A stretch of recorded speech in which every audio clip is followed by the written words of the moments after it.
ये कहानी है एक ऐसी गरीब लड़की की जो पैसों के लिए सारी हदें पार करके घपाघप की दुनिया में अपनी पहचान बना लेती है। लेकिन घपाघप की दुनिया में जाने के बाद उसके साथ क्या होता है, ये जानने के लिए बने रहे वीडियो में। और अगर आपने अभी तक चैनल को सब्सक्राइब नहीं किया हो तो जल्दी से चैनल को सब्सक्राइब कर लीजिए। मूवी की स्टार्टिंग में हम इस मूवी की मेन कैरेक्टर एमी को देखते हैं, जो कि अपनी मोम से ब्यूटी कॉन्टेस्ट में जाने के लिए पैसे मांगती है। लेकिन उसकी मोम उसको पैसे देने से मना कर देती है, क्योंकि वो बहुत गरीब थे। पैसे कमाने के लिए एमी अपने ही मोहल्ले के कुछ सटूरियों के पास जाती है और उनके साथ जुआ खेलने लगती है। लेकिन उसके पास फिर से पैसे कम पड़ जाते हैं, तो एमी पैसों के लिए अपने कपड़े उतार देती है और उन लड़कों से कहती है कि अगर तुम मुझे और पैसे दो तो मैं अपने सारे कपड़े उतार दूंगी। लेकिन उन लड़कों की बदकिस्मती थी कि उनके पास पैसे नहीं होते, इसलिए एमी जीते हुए पैसे लेकर वहाँ से चली जाती है और ब्यूटी कॉन्टेस्ट में भाग लेती है। एमी जब वहाँ वॉक करती है तो उसकी हिल टूट जाने की वजह से वो गिर जाती है, जिससे सभी लोग उसका मजाक बनाते हैं। ये देख एमी बहुत दुखी होती है, क्योंकि उसके पास नई सैंडल खरीदने के पैसे नहीं होते। दुखी होकर एमी वॉशरूम में जाकर रोने लगती है। तभी एमी को वहाँ एक आदमी मिलता है जिसका नाम त्रिवेदी था। वो ऐना को शांत करके उससे दोस्ती कर लेता है और एमी को खाना खिलाने ले जाता है। वो खाना खा रहे होते हैं, तभी वहाँ मारिया आती है जो कि मिस ब्यूटीफुल थी। एमी उसे देखकर कहती है कि मुझे भी तुम्हारे जैसा बनना है और बहुत सारे पैसे कमाने हैं। तो मारिया बताती है कि मिस ब्यूटीफुल बनने के लिए मैंने कई सारों की रातें रंगीन की है, तब जाकर मैं यहाँ हूँ। मारिया एमी को अपना कार्ड दे कहती है कि अगर तुम्हें भी पैसे कमाने हैं तो मुझसे कांटेक्ट कर लेना। ये कहकर मारिया वहाँ से चली जाती है। जिसके बाद त्रिवेदी एमी से कहता है कि अगर तुम्हें बहुत सारे पैसे कमाने हैं तो तुम्हें मेरे साथ ओयो में चलना होगा। और आपको तो पता है ओयो में क्या होता है। एमी पैसे कमाने के चक्कर में अपनी डुई देने के लिए मान जाती है। जिसके बाद त्रिवेदी उसकी लेने के लिए जा ही रहा होता है, लेकिन तभी एमी की मोम वहाँ आकर उनका काम बिगाड़ देती है और त्रिवेदी से कहती है कि मेरी बेटी अभी छोटी है, तुम उसको बजा नहीं सकते, मैं तुम पर केस कर दूंगी। लेकिन तभी वहाँ मारिया की मोम मेकी आकर एमी की माँ को समझाने लगती है, लेकिन एमी की माँ किसी की नहीं सुनती और एमी को वहाँ से लेकर चली जाती है। बेचारे त्रिवेदी को तो अब मुठ मारकर ही काम चलाना पड़ेगा। उधर एमी की मोम एमी से कहती है कि तुम्हें अगर अपने सपने पूरे करने हैं तो मेहनत करके करो, ना कि किसी को अपनी देकर। और एमी की मोम एमी को लेकर वापस अपनी सिटी की तरफ निकल जाते हैं। लेकिन एमी को तो पैसे कमाने थे, इसलिए वो बस से उतर जाती है और यहीं पर एमी की नई लाइफ शुरू हो गई थी। इसके बाद हम एमी को मारिया और उसकी मोम के साथ देखते हैं। दरअसल में मारिया और उसकी मोम लड़कियों का धंधा करती थी और वो एमी को भी कॉल गर्ल बनाना चाहती थी। जिसके बाद मारिया एमी को एक रूम में भेजती है जहाँ त्रिवेदी था, जिसके साथ एमी को घपाघप करना था, जिसके उसको अच्छे पैसे मिल रहे थे। तो एमी भी त्रिवेदी के साथ घपाघप कर लेती है, जिसमें एमी को भी बहुत मजा आने लगता है। जिसके बाद मारिया की मोम एमी को पैसे कमाने लिए टिप्स देती है, जैसे कि तुम्हें बुलाए तो तुम उससे अलग अलग पोजीशन के पैसे लो। यार इतना तो आप लोग समझ ही गए होंगे। खैर मूवी पर आते हैं। इसके बाद एमी बहुत अच्छे से कॉल गर्ल का काम करती है और वो कई सारे लोगों के साथ गपागप करती है, जिससे एमी बहुत सारे पैसे कमा लेती है। ये पैसे क्या क्या करवा देता है। इसके बाद ये सभी पार्टी करते हैं, जहाँ इनको कई सारी लड़कियाँ दिखाई देती है जो कि देखने में रसियन जैसी लग रही थी, जो कि एक बोट पर जा रही होती है, जिन्हें देखकर एमी समझ जाती है कि ये भी कॉल गर्ल होगी। जिसके बाद एमी मारिया की मोम से कहती है कि हमें अगर बहुत सारा पैसा कमाना है तो इस बोट पर जाना होगा। लेकिन मारिया की मोम कहती है कि तुम अभी इस बोट पर सवारी करने के लायक नहीं हो। ये सुनकर एमी को बुरा तो लगता है, लेकिन तभी एमी को उस बोट पर एक आदमी दिखाई देता है जो कि पैसे वालों के लिए लड़कियां प्रोवाइड करवाता था। ये देख एमी मारिया से कहती है कि अगर हमें पैसे कमाने हैं तो उस आदमी से कांटेक्ट करना होगा। वही सीन शिफ्ट होता है और त्रिवेदी एमी के साथ खेल रहा होता है, लेकिन वो खेलते हुए का वीडियो भी बना रहा था। तो एमी उससे पूछती है कि तुम गपागप करते हुए का वीडियो क्यों बनाते हो। तो त्रिवेदी बताता है कि जब कोई लड़की ना मिले तो वीडियो देखकर अपने हथियार को शांत तो कर सकूं। जिसके बाद सभी एक क्लब में जाते हैं, जहां एमी को वही बोट वाला आदमी दिखता है। तो एमी उसके पीछे जाती है। ये देख मारिया भी उसके साथ चली जाती है। वो जब उसके पीछे जाते हैं तो उन्हें पता चलता है वो आदमी एक महंगे कसीनो में गया है, वहाँ बस पैसे वाले ही जा सकते हैं। तो एमी भी जो पैसे कमाए थे वो निकाल कर डाल देती है और उस आदमी के साथ गेम खेलने लगती है। वैसे आपको बता दे उस आदमी का नाम सेम होता है। जिसके बाद वो सभी गेम खेलने लगते हैं और लास्ट में एमी सारे पैसे लगा देती है और साथ में सेम से ये भी कहती है कि एक रात तुम मारिया के साथ सो सकते हो अगर मैं हार गई तो। और एमी हार कर वहाँ से चली जाती है। अगले दिन मारिया सेम के साथ रात गुजार कर वापस आती है तो वो बताती है कि मुझे बहुत मजा आया। दरअसल ये प्लेन एमी का ही था, क्योंकि वो सेम के साथ डील करना चाहती थी। मारिया बिना पैसों के अपनी देकर आई थी, इसलिए उसकी मोम बहुत गुस्सा होती है। अगले दिन एमी और मारिया उसकी मोम के साथ होटल छोड़कर जा रहे होते हैं। तभी होटल का मैनेजर आकर एमी से कहता है कि सैम आपसे मिलना चाहते हैं। वो तीनों सैम से मिलने जाती है और मारिया की मोम सैम से बात करने की ट्राई करती है, लेकिन सैम बूढ़ी को भाव नहीं देता क्योंकि उसे तो एमी में इंटरेस्ट था। एमी सैम से पूछती है कि मारिया के साथ तुम्हारी रात कैसी रही, तो सैम बताता है कि मारिया की डुई बजाकर मजा आ गया। जिसके बाद सैम एमी को बताता है कि मैं बड़े लोगों के लिए खूबसूरत लड़कियां प्रोवाइड करवाता हूँ और मुझे कई सारी लड़कियों की जरूरत होती है, इसलिए सैम एमी से डील करके उसे लड़कियां लाने की बोलकर वहाँ से निकल जाता है। इधर एमी मारिया और उसकी मोम के साथ लड़कियों का इंतजाम करने लगती है, लेकिन वो सारी लड़कियां ऐसी थी कि उनको देखकर किसी का भी हथियार खड़ा ना हो, इसलिए एमी उन लड़कियों को रिजेक्ट कर देती है। तभी मारिया बताती है कि उसका सिलेक्शन मैगजीन के फ्रंट पेज के लिए हो चुका है। जिसके बाद एमी और मारिया फोटो शूट करवाने के लिए जाते हैं, जहां मारिया अच्छे अच्छे पोज देती है जिससे हथियार खड़ा हो सके।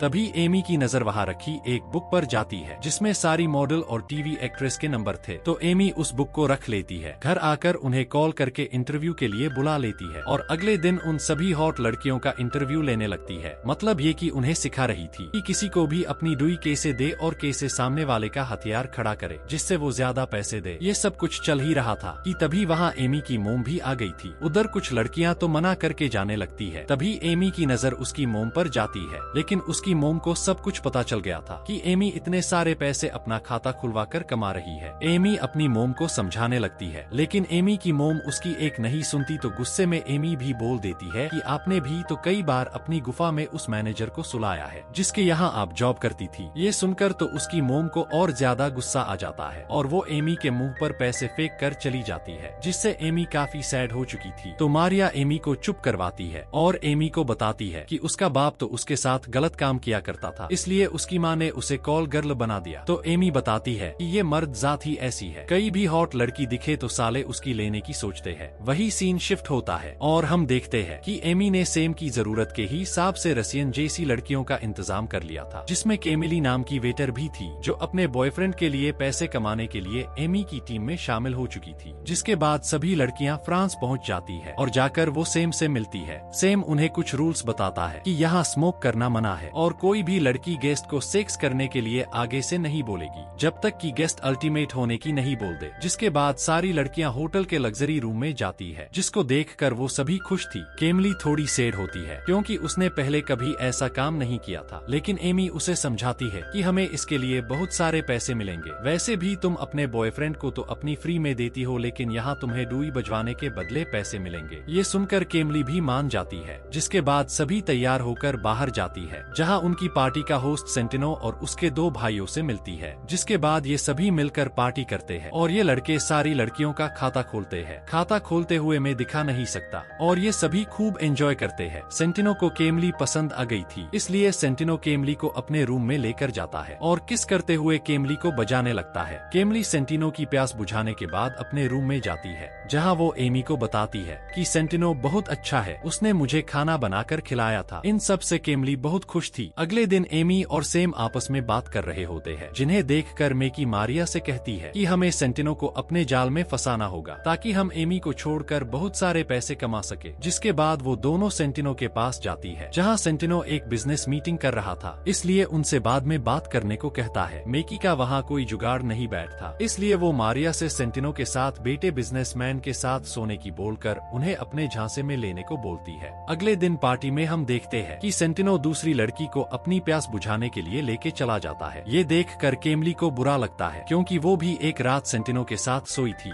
दूसरी तरफ सेम एमी को मेकी और मारिया के बारे में बता देता है कि उन्होंने रूल के खिलाफ जाकर सेंटिनो से बात करने की कोशिश की थी और वो आपस में बात करने लगते हैं। सेम एमी से पूछता है कि तुम्हारे आगे के प्लान्स क्या है, तो एमी बताती है कि मैं बहुत सारे पैसे कमाना चाहती हूँ। बातें करते करते वो दोनों आपस में किस करने लग जाते हैं क्योंकि सेम अब एमी को प्यार करने लगा था। वही हम रूम में देखते हैं कि वही लड़की जिसको सेंटिनो अपने साथ रूम में लेकर गया था, वो अपने रूम की बातें शेयर कर रही होती है कि कैसे सेंटिनो ने उसके लिए भी खाना बनाया था। ये सुनकर केमली को बहुत बुरा लगता है। तभी वहाँ मारिया आती है, जिसकी हालत बहुत खराब थी क्योंकि उसकी मोम के कहने पर उसने सेंटिनो के बिजनेस पार्टनर से ठुकाई करवाई थी, जिससे वो पूरी तरह टूट चुकी थी। जिसके बाद सेंटिनो एमी को अपने पास बुलाता है और एमी को अपने भाइयों से मिलवाता है, जो एमी को गिफ्ट भी देते हैं। फिर सेंटिनो एमी से कहता है कि मैं तुम्हारे काम से बहुत खुश हूँ, इसलिए तुम मेरी मेरी पार्टी के लिए 50 और लड़कियों का इंतजाम करना। लेकिन वो मेकी और मारिया को अपने साथ पार्टी में लाने के लिए मना कर देता है, जिसके बाद एमी मेकी और मारिया को सेंटिनो की बताई हुई बात नहीं बताती, क्योंकि एमी उन दोनों के बिना 50 लड़कियां अरेंज नहीं कर सकती थी। फिर एमी और मारिया कई सारे पैसे लेकर लड़कियों को ढूंढने के लिए निकल जाती है, जहां वो एक पेंटिंग शो में जाती है, जहां एमी की मुलाकात एक लड़के से होती है जो कि अपनी पेंटिंग बेचकर गरीब लड़कियों की मदद किया करता था। इसलिए एमी उसकी पेंटिंग ज्यादा पैसों में खरीद लेती है, जिससे राजू और एमी के बीच अच्छी बॉन्डिंग हो चुकी थी। जिसके बाद राजू एमी को अपने घर ले जाता है, जहां जाकर एमी को पता चलता है कि राजू और उसकी फैमिली घोड़ों की अच्छी नस्ल बनाकर उन्हें ऊंची कीमतों में बेचा करते हैं। राजू एमी को अपनी मोम से मिलवाता है, जो एमी को डिनर पर इनवाइट करती है। उधर एमी साथ में 50 लड़कियों को भी इकट्ठा करने लगती है। रात को एमी राजू की फैमिली के साथ डिनर करने जाती है, जहां राजू के डैड एमी को अपने वर्षों से चले आ रहे बिजनेस के बारे में बताते हैं और उनके बीच बातें होने लगती है। लेकिन एमी को बार बार मैसेज आ रहे थे। ये देखकर राजू के डैड समझ गए थे कि एमी कौन है, इसलिए वो राजू को एमी से शादी करने के लिए मना कर देते हैं, जिससे एमी गुस्सा होकर वहाँ से निकल जाती है। अगले सीन में हम देखते हैं कि केमली का बॉयफ्रेंड उसको लेने के लिए आ चुका था, क्योंकि उसे एमी और केमली के बारे में सब कुछ पता चल गया था। इसलिए जाकर वो केमली को अपने साथ चलने की भीख मांगने लगता है, पर केमली पैसों के लालच में इतनी बदल चुकी थी कि वो उसके प्यार को ही भूल गई थी और वो उसके बॉयफ्रेंड के साथ जाने से मना कर देती है। जिसके बाद हम देखते हैं कि अगले दिन एमी और मारिया की मोम मेकी के बीच में किसी बात को लेकर बहस हो चुकी थी। इसलिए गुस्से में एमी मेकी और मारिया को बता देती है कि सेंटिनो ने तुम्हें अपनी पार्टी में लाने से मना किया था। ये सुनकर मेकी को बहुत गुस्सा आता है और वो एमी को अपने घर से बाहर निकाल देती है। एमी केमली को अपने साथ लेकर राजू के घर पर रहने के लिए जाती है। एमी और राजू को देखकर ऐसा लग रहा था जैसे एमी राजू को प्यार करने लगी थी। अगले सीन में हम देखते हैं कि एमी और केमली मिलकर 50 लड़कियों को अपने साथ ले जाने के लिए सेलेक्ट कर लेती है। एमी उन सभी लड़कियों को लेकर दुबई पहुंच जाती है, जहां सिम उन लड़कियों में से बड़े निप्पल वाली लड़कियों को सेलेक्ट करके अपने साथ याट पर लेकर जाता है। फिर सिम एमी को बताता है कि सेंटिनो के डैड बीमार है, इसलिए अगला बादशाह सेंटिनो बन सकता है। ये सुनकर एमी बहुत खुश होती है। अगर सेंटिनो बादशाह बन गया तो सिम और एमी के ऊपर पैसों की बारिश होगी। बातों बातों में सिम एमी को साथ में डिनर करने की बोलता है, तो एमी भी मान जाती है। याट से सिम सभी लड़कियों को मिस्टर एक्स के पास लेकर जाता है। मिस्टर एक्स उन लड़कियों से कहता है कि जो भी इन्हें हंसाएगा उसे $50,000 मिलेंगे। तो सभी लड़कियां पैसों के लिए पागलों जैसी हरकतें करने लगती है। लेकिन तभी उनके बीच फाइट होना शुरू हो जाती है और एक लड़की केमली के सर की विग निकल देती है, जिससे मिस्टर एक्स उसे अपने पास बुलाकर वो सारे डॉलर उसे दे देते हैं। पैसा है तो सब कुछ है, पैसों से सब कुछ करवाया जा सकता है। खैर बड़े लोगों के चोचले है। वेल मूवी पर आते हैं। शाम को सेम और एना डिनर के लिए जा ही रहे थे कि तभी वहाँ राजू आकर एमी को किस करने लग जाता है। ये देखकर सेम को काफी बुरा लगता है और वो वहाँ से निकल जाता है। उसके बाद राजू और एमी खूब जोर शोरों से रोमांस करने लगते हैं। वो मजे कर ही रहे होते हैं। तभी एमी को सेम का मैसेज आता है कि उसे जल्दी से 15 लड़कियों को पार्टी में लेकर जाना है। जिसके बाद एमी सभी लड़कियों को लेकर पार्टी में पहुंचती है, जहां सेंटिनो के दोनों भाई होते हैं और वो उन लड़कियों को अपनी पेंटी उतारने की बोलते हैं। तो सभी लड़कियां अपने अंडरगारमेंट्स उतार देती है। उधर सेम एमी के ऊपर गुस्सा करता है, क्योंकि पार्टी में आई लड़कियों ने स्मोक करके रूल तोड़ा था। इसलिए सेम एमी को नई 20 लड़कियां लाने का बोलता है। पार्टी खत्म होने के बाद जब सभी लड़कियां अपने रूम में जाती है तो उन्हें पता चलता है कि उनके सारे सामान चोरी हो चुके हैं। एमी ने केमली को जो पैसे दिए थे वो भी चोरी हो चुके थे। तभी उस होटल में पुलिस की रेड पड़ जाती है, तो सेम सभी लड़कियों को होटल से बाहर निकाल देता है। जिसके बाद हम देखते हैं कि सभी लड़कियां बीच पर पैदल चल रही होती है, जहां केमली एमी से अपना पासपोर्ट वापस मांगती है, क्योंकि उसे घर जाना था। लेकिन एमी केमली को पासपोर्ट नहीं देती और कहती है कि तुम्हारे पास पैसे कमाने के लिए बस 7 दिन है। ये सुनकर केमली मारिया की मोम को कॉल करके एक क्लाइंट के पास गपागप करने के लिए जाती है। दूसरी तरफ याट पर सभी शेखों की लॉयल पार्टी चल रही होती है, जहां एक शेख दो लड़कियों को पेल रहा था। सारे शेख उन लड़कियों के साथ खूब एंजॉय कर रहे थे। उधर सेंटिनो का भाई जहीर एमी को अपने पास बुलाकर एमी को पेलने ही वाला था। ये देख सेम को काफी गुस्सा आता है। तभी वहाँ सेंटिनो आकर जहीर को रोक लेता है और एमी से सॉरी बोलता है, क्योंकि सेंटिनो एक अच्छा शेख था। सेम एमी को एक सेफ रूम में लेकर जाता है और जो हुआ उसके लिए माफी मांगता है और फिर एमी और सेम दोनों अपनी चूल मिटाने लगते हैं। अगले सीन में हम केमली को देखते हैं, जो कि उस क्लाइंट से अपना खाता खुलवा कर आई थी, जिससे एमी को बहुत बुरा लगता है और वो डिप्रेशन में जाने लगती है और वो एक याट पर जाकर पानी में छलांग लगा देती है, क्योंकि उसे एहसास हो चुका था कि वो इस धंधे में आकर फंस चुकी थी। दूसरी तरफ याट पर पार्टी खत्म होने के बाद सभी लड़कियां जाने लगती है। तभी राजू वहां आकर एमी को अपने साथ एक बीच पर लेकर जाता है और एमी को शादी के लिए प्रपोज कर देता है और वो दोनों खुले में ही भर भर कर रोमांस और एक दूसरे की खुजली मिटाने लगते हैं और वो दोनों पानी में जाकर एक दूसरे में खो जाते हैं। उधर केमली ने पानी में कूदकर अपनी जान दे दी थी। उसके बाद हमें कुछ सालों बाद का सीन दिखाया जाता है जहां एमी एक बच्चे को जन्म देती है। दरअसल एमी ने राजू से शादी कर ली थी, जिसके बाद वो सभी साथ रहते थे और एमी ने कॉल गर्ल का काम छोड़ दिया था। एमी जब घर में होती है तो वो टीवी में केमली की मौत की खबर सुनती है, जिससे वो टीवी बंद कर देती है ताकि घर में किसी को पता ना चले कि एमी क्या काम किया करती थी। जिसके बाद एमी अपने घर के बाहर एक अजनबी लड़के को खड़ा देखती है। वो उस लड़के को आवाज लगाती है, लेकिन वो लड़का वहाँ से भाग जाता है। कुछ दिन बीत जाने के बाद एमी जब काम से घर आती है तो देखती है कि सेम उनके घर घोड़ों का व्यापारी बनकर घोड़े खरीदने आया था। एमी सेम को देखकर काफी शॉक्ड होती है। फिर एमी सेम से पूछती है कि तुम यहाँ क्या करने आए हो, तो सेम उसे बताता है कि हम दुबई में एक बहुत बड़ी पार्टी कर रहे हैं और वहाँ के प्रिंस तुमसे काम करवाना चाहते हैं। ये सुनकर एमी कहती है कि मेरी एक फैमिली है और ये काम मैंने कब का ही छोड़ दिया है, और वो सेम को मना कर देती है। जिसके बाद हम एमी को उसकी बेटी केमली के साथ देखते हैं, क्योंकि एमी ने उसका नाम मर चुकी केमली की याद में रखा था। मारिया और उसकी मोम एमी से मिलने आती है और एमी को पार्टी में आने को बोलती है कि हम वहाँ बहुत पैसे कमाएंगे, लेकिन एमी उन्हें भी मना कर देती है। जिसके बाद एमी जब घर के अंदर जाती है तो देखती है कि टीवी में वही वीडियो चल रहा था जो स्टार्टिंग में त्रिवेदी ने एमी के साथ गपागप करते हुए बना था, और ये वीडियो राजू के डैड ने देख लिया था। इसलिए उन्हें पता चल जाता है कि एमी एक धंधा करने वाली लड़की है,